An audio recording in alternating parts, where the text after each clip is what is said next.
perusahaan yang sudah merambah ke seluruh Indonesia rasanya tidak adil kalau kita hanya melihat dari sudut pandang karyawan yang bekerja di Jakarta saja. Nah, untuk episode 5 kali ini kita akan mengupas dinamika-dinamika yang terjadi di internal INPP tidak hanya di Jakarta tapi juga di Pulau Dewata. Memang berantem kalau bisa menyelesaikan hari itu juga. Kalau memang tidak bisa diselesaikan paling tidak 1-2 hari. Tapi after itu kita beneran nggak ada ini sih sampai yang pundung-pundungan. Nggak banget ya kayak gitu. Mungkin lebih ke dalam hal ini berantemnya itu mungkin arguing ya. Gitu. Iya, Jadi kita ya ampukin sekalian Baper. gitu. Benar. Jadi Wah. Asik.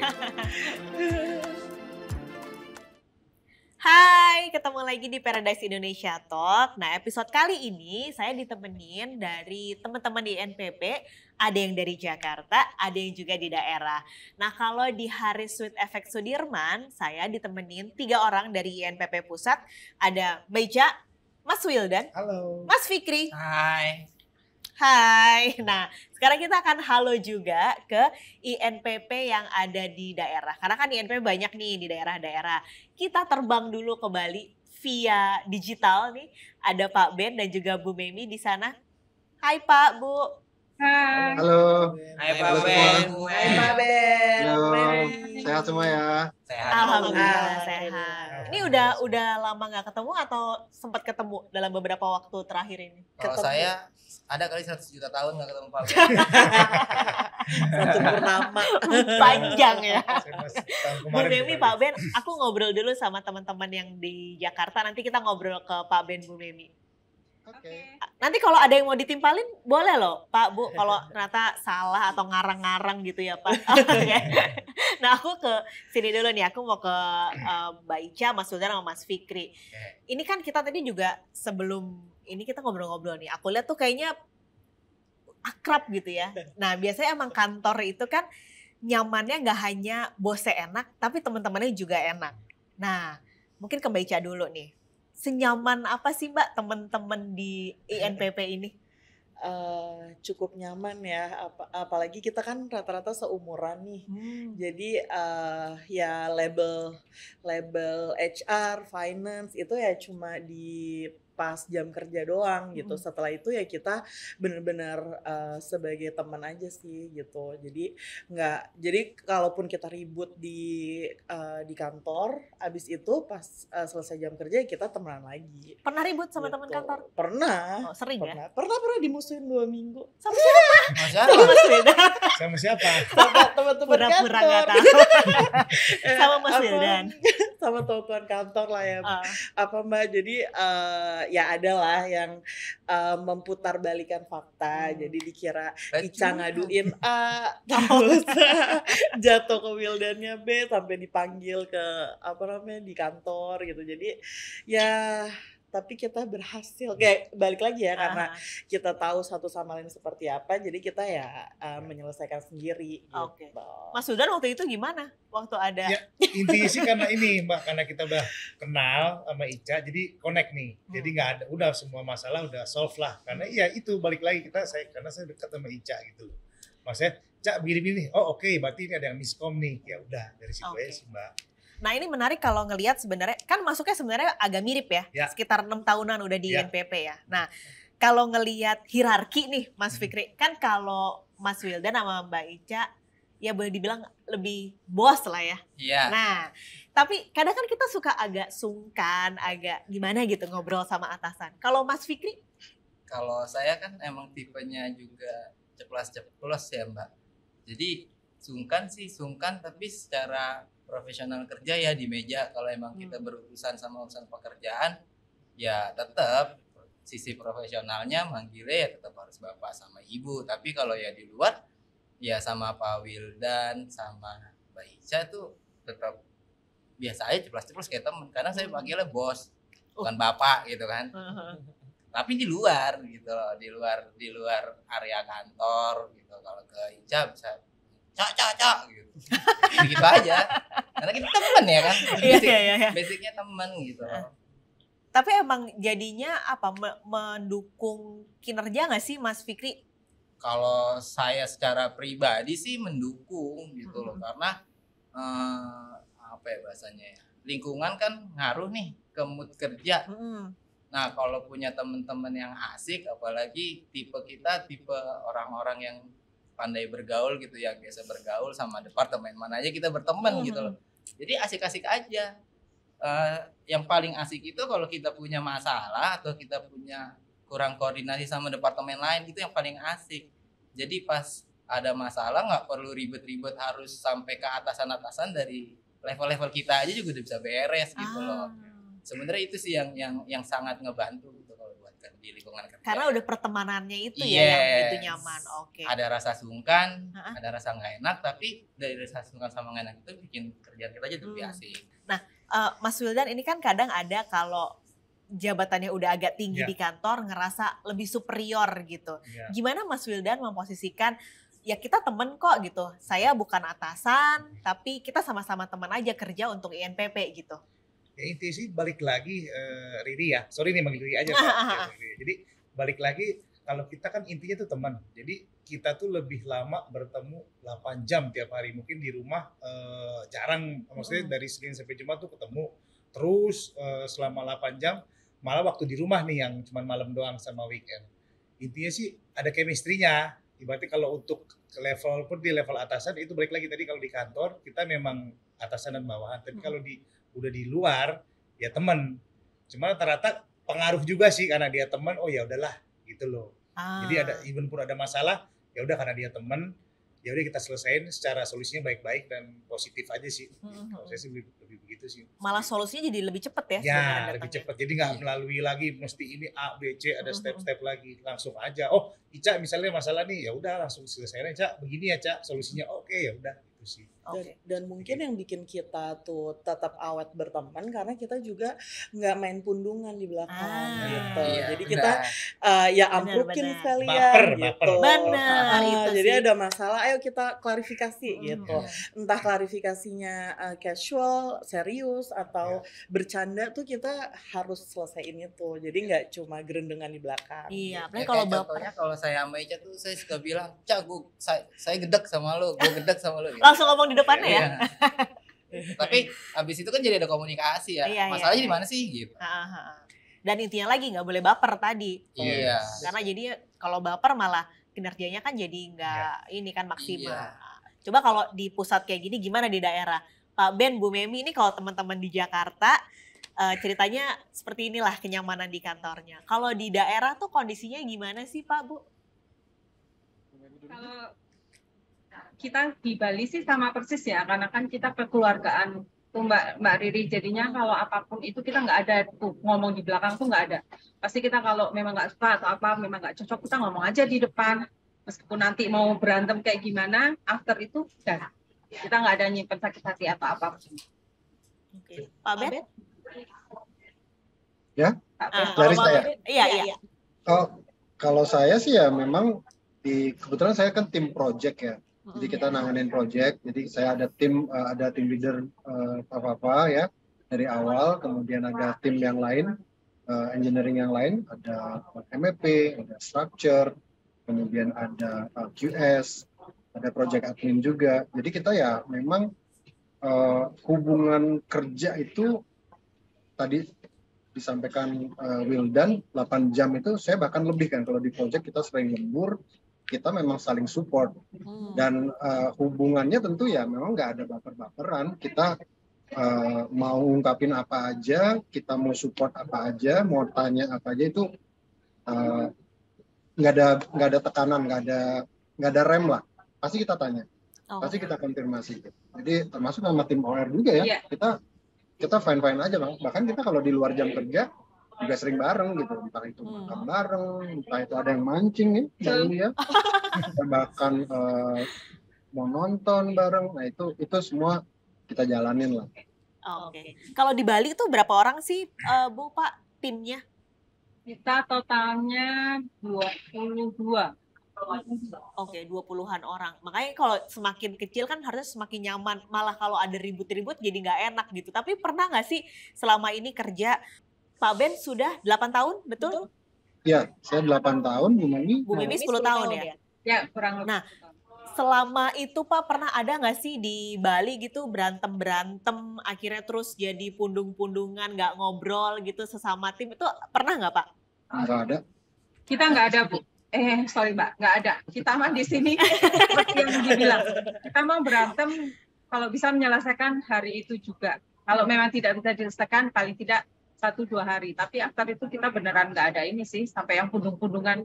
Nggak banget ya kayak gitu. Okay. Mungkin lebih ke dalam hal ini berantemnya itu mungkin arguing ya. Arguing itu dalam hal profesional ya, dalam hal kerjaan gitu. Kalau di luar kerjaan ya nggak ada lah.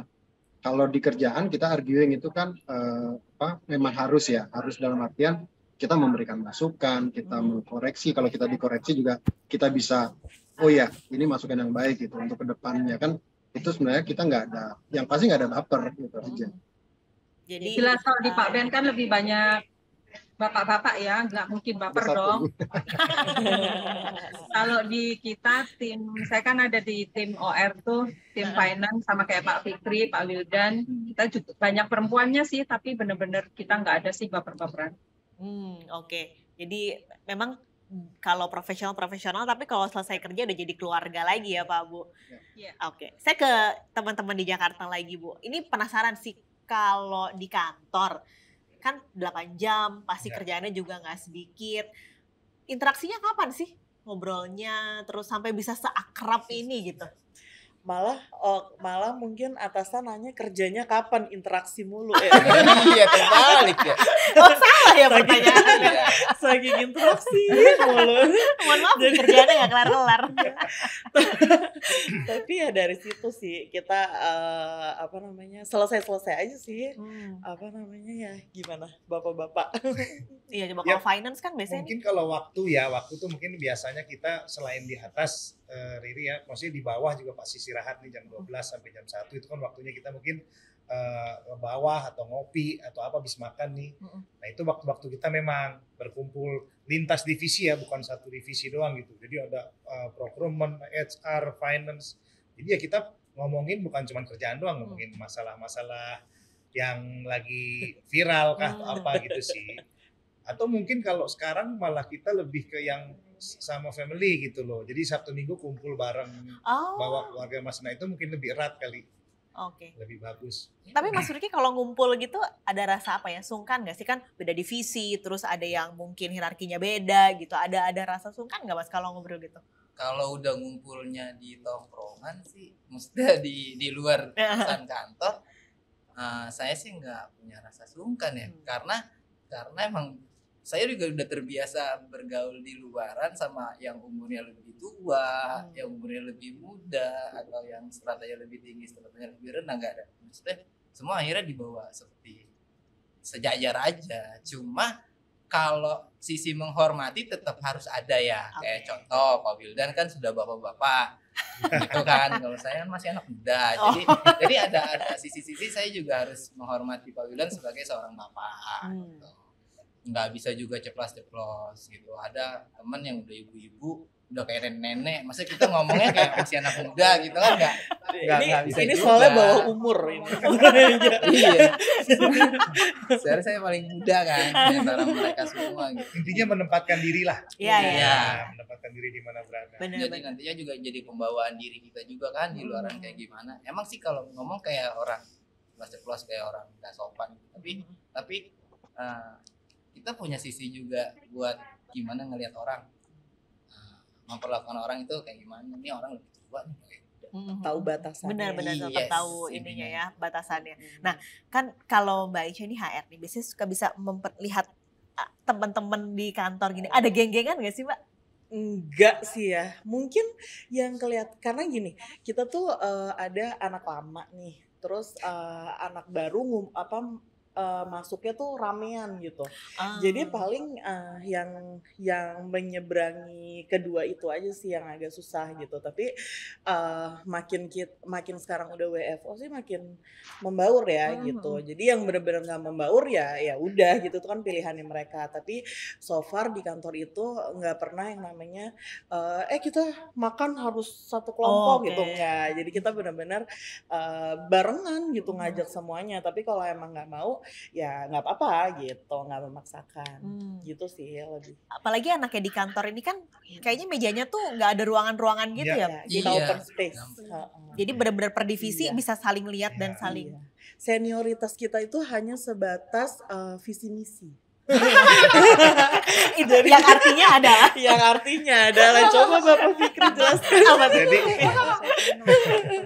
iya, itu tuh dulu. Jadi pas saya baru join di INPP itu tahun 2017 ya. Saya masuk terus kan anak baru nih kan. Ya ini nih senior kayak di kampus ya kan. Makanya kadang saya kerja di sini kayak punya teman-teman kampus gitu. Zaman-zaman kuliah ada bapak tiba-tiba, dulu belum bapak, dulu masih anak muda, namanya Adam. Tiba-tiba dia teriak, langsung dipanggil kan, Fix ini, nanti kita ada orientasi ketemu Pak Agus, harus hafal visi misi. Di situ kan logika saya jalan ya, masa iya sih Pak Agus Presdir mau-mauan ketemu orang cuma buat nanya visi misi karyawan kayak anak sekolahan ya kan. Kagak, nggak percaya kan. Nggak percaya. Tapi semua orang nih, semua lingkungannya memaksa saya untuk percaya. Dan akhirnya saya hafalin. Disitulah kekompakan para senior. Luar biasa. Gitu. Coba, Bener. jadi apa visi misi Dan pakai bahasa Inggris. Iya, saya sempat hafal, cuma sekarang udah agak, cuma depannya dong masih hafal ya, Starving for Excellence in Property Development, Pro Innovative and Creative. Luar biasa.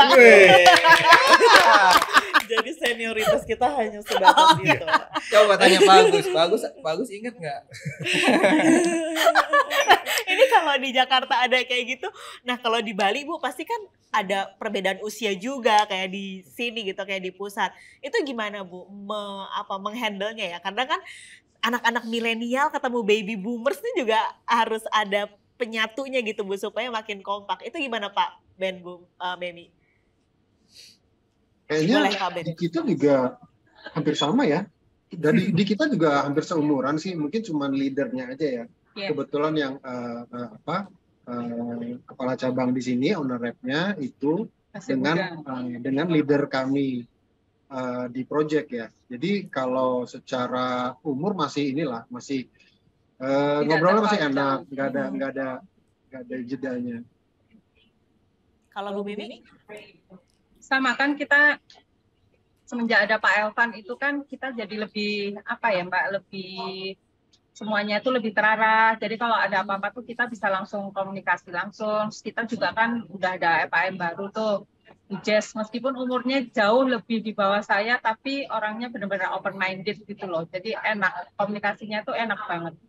Saya dengan tim, karena saya merasa dituakan nih di Bali, saya paling tua. Nenek-nenek ya mungkin. Satu sama lain itu bisa saling ngisi, meskipun saya dianggap paling tua, tapi ada anak-anak yang lebih muda dari saya tuh, saya nggak segan-segan lah kita saling ngasih tahu satu sama lain. Makanya kenapa kita nggak ada tuh baper-baper gitu, nggak ada.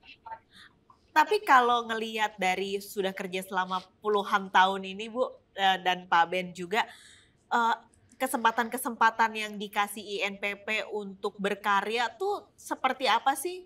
Mungkin Pak Ben dulu. Ya, tadi saya nambahin dikit ya yang dari Bu Mimi. Kalau di Bali kan sebenarnya agak unik ya. Uniknya dalam artian kami itu sudah melewati 3 leader untuk owner rep ya. Jadi kalau saya waktu di 2014 itu masih ada Pak Joko ya dulu, kemudian setelah Pak Joko ada Pak Wayan, nah saat ini ada Pak Elvan. Jadi memang kami merasakan beberapa kali kepemimpinan ya di owner rep Bali, dan itu semuanya sih masih masuk gitu ya, masih oke untuk kita saling support gitu ya. Dan yang terakhir sekarang ini kan Pak Elvan ya, Pak Elvan kebetulan secara umur juga malah jauh lebih dekat ke kita gitu kan. Jadi untuk kerja itu malah udah kayak temen gitu, ngomongnya udah lepas gitu loh, nggak ada yang terlalu jaim atau apa, itu enggak gitu. Kita bebas aja ngobrol. Nah kalau tadi pertanyaan Mbak Riri, kalau kesempatan saya pribadi ya, saya sejak 2017 itu mengajukan perubahan jam kerja. Waktu itu masih Bu Vero ya di HR-nya ya. Mbak Ica mungkin juga tahu. Saya mengajukan karena saya background saya arsitek. Di komunitas itu kan kita sering ada trip gitu ya. Ada trip, kebetulan juga di sana sangat macam-macam ya background-nya, ada yang dosen, ada yang memang praktisi gitu, ada yang profesional. Nah, di sana beberapa teman itu di 2017 mulai kuliah. Nah, saya waktu itu, ayo dong kuliah bareng gitu. Jadi akhirnya, ayo yuk kita karena satu komunitas gitu, yuk kita kuliah bareng. Nah, tapi kan saya kerja gimana dong? Nah, kebetulan kalau di Pasca kan memang kuliahnya malam gitu kan. Nah, pada saat mulainya itu kan karena sekitar jam 6 ya, padahal kita di kantor kan sampai jam 6. Kalau di Bali ya jam 9 sampai jam 6. Jadi saya ngajukan tuh ke Bu Vero, kita mau kuliah, jadi pulangnya kan harus lebih awal, karena jam 6 sudah kuliah, kita pulangnya lebih awal. Jadi saya majukan jamnya, yang tadinya jam 9, saya jam 8, sampai jam 5. Jadi saya jam 5 sudah bisa berangkat ke kampus. Gitu. Jadi menurut saya itu support yang sangat bagus ya, untuk artinya untuk perkembangan saya secara pribadi ya, di luar kita bisa tetap mengembangkan diri lah ya, itu melalui jalur kalau saya di kuliah di Pasca Sarjana. Oke. Kalau Bu Mimi? Wah, kalau saya banyak banget. Saya orang teknik pada dasarnya. Habis itu begitu masuk saya dulu jadi GA. GA kan harus menghandle bapak-bapak. Terus habis itu karena ada kesempatan di finance, saya udah coba masuk di finance, meskipun awal-awalnya waduh pusing banget, sampai bikin nulis teks dan lain-lain itu susah banget. Tapi untung teman-teman kita di kantor tuh baik semua kan, pada satu sama lain saling membantu lah, saling support. Jadi kesalahan itu minim banget, sampai saya nggak ngerti pajak sama sekali. Akhirnya juga dikasih kursus nih sama kantor dari INPP semua. Betul, dikursusin kita, dan itu tuh dari yang saya nggak tahu sama sekali, akhirnya jadi tahu lah sedikit demi sedikit, dan kita kan benar-benar learning by doing kan.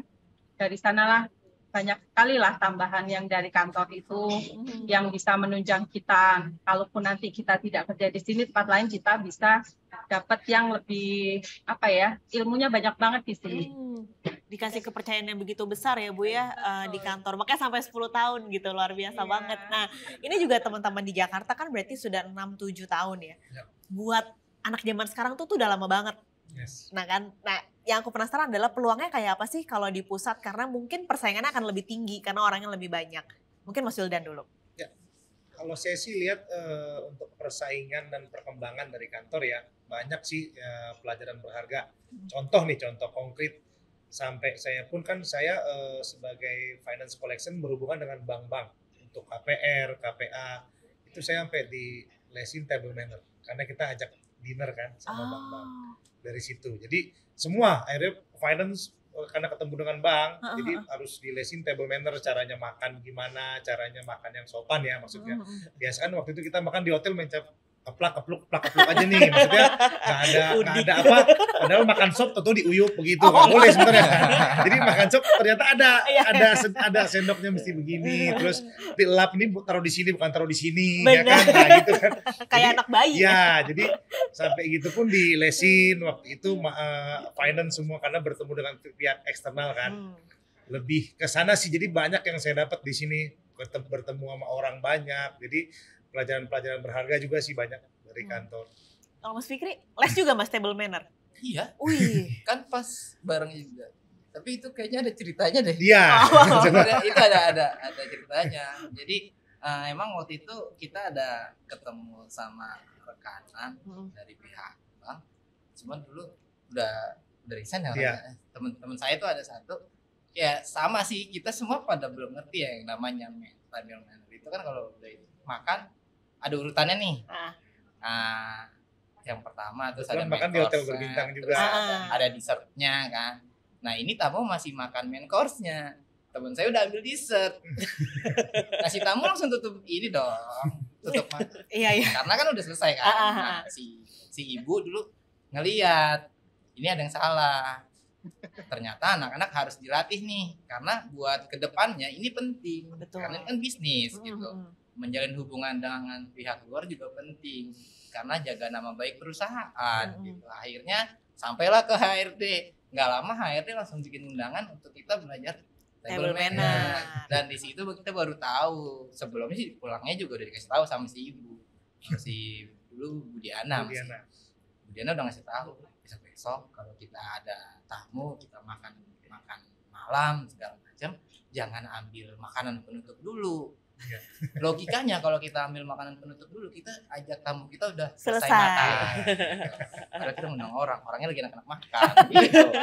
Ya udah deh akhirnya kayak kalau zaman sekolah dibarisin itu ya. Belajar dulu deh sana gitu. Tapi kan itu positif ya. Iya. Buat ke depan. Itu salah satu hal kecil yang sebenarnya kita bisa dapat. Makanya lucu ya table manner padahal finance gitu kan kayaknya. Iya. Padahal kita yang emang sangat akrab sama orang-orang luar ya. Nah kalau Mbak Ica mungkin dari kacamata HR beda ya. Gimana sih untuk membagi peluang ini sama rata gitu buat semua orang? Ini ada 100-an ya kalau di pusat ya. Itu gimana supaya semuanya adil, semuanya ngerasain hal yang sama gitu peluang-peluang ini? Kalau kita sih kalau di akhir tahun tuh kita kan udah berhubungan dengan budget ya. Kita biasanya udah sebar tuh ke para departemen untuk mereka mengeksplor apa sih yang kalian pengen pelajari untuk tahun depan gitu. Apa sih ilmu apa yang kalian harus update gitu. Jadi nggak semata-mata hanya dari sisi HR, kalian harus belajar ini gitu. Jadi terjadi komunikasi dua arah, di mana mereka membutuhkan apa, kita yang memfasilitasi gitu. Kadang mereka kan juga udah punya lembaga sendiri nih, jadi mereka udah tinggal bilang ke kita, mau tanggal segini training ini gitu. Jadi selama mereka punya budget itu yang sudah mereka setor ke kita nih gitu di akhir tahun itu bisa mereka pakai gitu. Oke. Karena emang kalau yang dikasih HR ternyata nggak cocok juga jadinya zong ya. Iya. Karena harus efektif. Menarik juga jadi tetap harus nanya dari teman-teman butuhnya apa. Itu kalau dalam 1 tahun biasanya berapa kali kayak gitu-gitunya Mbak Ica? Kita sih per orang 1 ya. Per orang 1 kali training gitu. Di daerah juga begitu? Di daerah juga begitu. Kita berikan kebebasan untuk pengen mempelajari hal baru apa, tapi tentunya yang terkait dengan pekerjaan mereka. Oke. Nah berarti aku coba tanya ke Pak Ben dan Bu Memi. Suka ada gitu nggak sih Pak, Bu? Training-training atau tambahan-tambahan ilmu dari kantor yang dikasih? Kalau saya dulu sama Bu Vero, Ica itu ikut ini green building, ingat nggak, Ica? Ya. Jadi kalau kami di project kan kita sebagai developer tentu kan harus paham juga ya isu-isu tentang isu lingkungan ya, artinya green building gitu. Nah itu ada tuh dulu saya bertiga mulai sama Pak Papa dan Pak Dudi itu ikut Green Associate namanya. Jadi itu ada 2 tahap ya, Green Associate dan Green Profesional. Nah itu waktu itu kita memang mengajukan juga ya ke HR. Jadi HR kan kalau memang sesuai dengan bidang dan kita memang perlu tahu, itu disupport. Itu ingat tuh saya waktu itu ikut yang di Bandung tuh bertiga 3 hari. Jadi kita ya untuk menambah pengetahuan ya terkait dengan isu-isu lingkungan, green building khususnya. Kalau di finance sih nggak ada sih, belum ada. Yang itu skill apa yang aja? Yang untuk private aja sih terakhir. Ada yang kepengen nggak Bu nih mumpung ada Mbak Ica? Cerita. Belum, ini kan lagi budgeting tuh, jadi kita lagi pengajuan sih. Nantinya bakal ada kayaknya private lagi karena kan ada orang baru kan. Sejauh ini sih kita biasanya untuk training atau apa biar bisa bermanfaat karena kan kita menangani pembayaran dan lain-lain ya, Bu ya? Bali ya. Berarti ini udah bekerja 10 tahun, berkarya untuk INPP. Pak Ben sama Bu Memi boleh mungkin harapan ke depannya untuk INPP atau untuk juga kinerja Pak Ben, Bu Memi. Apa Bu, silakan. Kalau saya mungkin gini ya, kita terutama di 2 tahun belakangan ini ya, di pandemi kan secara interaksi gitu, kita kan memang sedikit terhambat dalam artian kita hanya bisa ketemu online, kita meeting online, bahkan dulu yang kita setiap tahun ada gathering gitu, kita off gitu ya selama 2 tahun. Kemudian dari data yang disampaikan manajemen, bahkan prosentase tim baru yang join pada saat pandemi ini kan cukup tinggi ya, cukup besar gitu. Jadi kita agak kurang kenal satu sama lain gitu ya, dalam artian kita hanya ketemu dari online gitu ya. Bahkan misalnya saya kerja untuk project di Makassar, itu saya selama sekian bulan itu hanya tektokan dari online, dari Zoom aja gitu. Kemudian baru kita diberikan kelonggaran untuk terbang gitu ya, untuk visit, kita baru visit gitu, itu baru ketemu oh ini. Jadi kan memang beda ya, kita ketemu online dengan ketemu offline itu kan beda banget ya. Beda nih sama misalnya waktu saya join ya di awal-awal dan sebelum pandemi itu, ketemu Wildan, ketemu Fikri, kemudian ada Ricky, ada Adam, ada Mbak Ica, itu udah kayak saudara gitu loh. Kalau saya kan dulu cukup sering ya ke kantor Jakarta ya, bahkan sebelum di Jakarta kan dulu di Tebet kita. Nah kita ke kantor Tebet tuh udah kayak dari jauh udah teriak, ada anak Bali datang nih gitu. Kita udah rame aja gitu. Habis itu makan siang bareng gitu. Jadi kita memang seperti Fikri dan Wildan sebut tadi gitu loh, kita udah nggak ada jarak gitu, udah deket banget gitu. Kita ya udah kayak saudara lah gitu ya di lingkungan kerja gitu. Itu yang bikin kami ya, saya terutama itu makanya bisa sampai ternyata udah 8 tahun ya gitu. Nggak kerasa ya Pak. Mungkin kalau harapannya kita sekarang ini kan memang sudah mulai longgar segala macam ya, dan bahkan tahun ini katanya nih, Ica mungkin bisa konfirmasi kan kita bakal ada gathering lagi gitu ya. Nah, jadi itu mungkin akan mencairkan suasana yang agak masih kaku gitu ya. Dan ini perlu dilemaskan nih. Iya, jadi nggak cuma online. Kalau kita ketemu offline mungkin akan jauh beda ya. Beda karena kita kan bisa intonasi suara, kemudian raut muka itu kan beda banget lah. Betul. Kalau makanya sama Wildan sama Fikri ini nggak ada jarak nih. Jarang. Apalagi kalau udah ketemu.